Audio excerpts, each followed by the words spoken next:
மக்கள் அதிகமாக நினைச்சிட்டு இருக்காங்க. சேமிப்பு திட்டத்தை பத்தி யோசிக்கும் போது நாம ஃபிக்ஸ்ட் டெபாசிட்ல சேமிக்கலாமா, இல்ல தங்கத்துல முதலீடு பண்ணலாமா, ஷேர் மார்க்கெட் முதலீடு பண்ணலாமான்ட்டு முதல்ல நீங்க செய்ய வேண்டிய முதல் முக்கியமான சேமிப்புங்கிறது எமர்ஜென்சி ஃபண்ட்.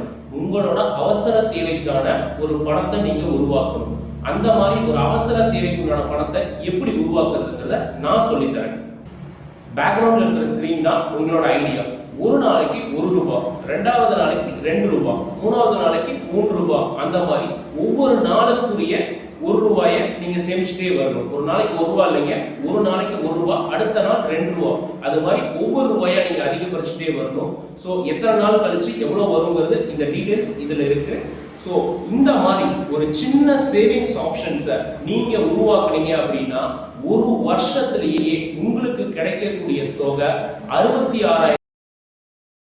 ஸோ இந்த அமௌண்ட் எவ்வளோ டிஃபரன்ஸை கொடுத்துரும் அப்படின்னு நினைக்கிறீங்க? சின்ன அமௌண்ட் கிடையாதுங்க. இதை நீங்க சேர்த்து பழகிட்டீங்க அப்படின்னா தாராளமா எமர்ஜென்சி ஃபண்டா உங்க கையில எப்பயுமே 2 லட்சம் to 3 லட்சம் நீங்க கையில வச்சிருப்பீங்க. இது ரொம்ப ரொம்ப முக்கியமான விஷயம்.